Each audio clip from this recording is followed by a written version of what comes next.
my guys.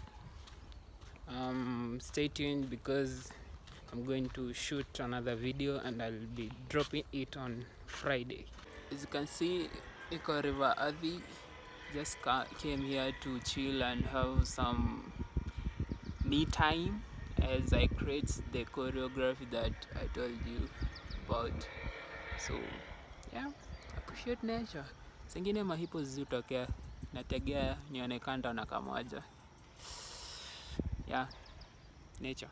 So kaa uko at the river and uje kuja River Athi kuchill, sijui unafanya nini, because this place is so calm and serene, as you can hear.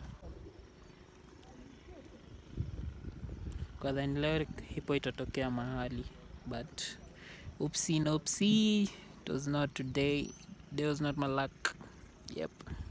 The view, so amazing. Sunset.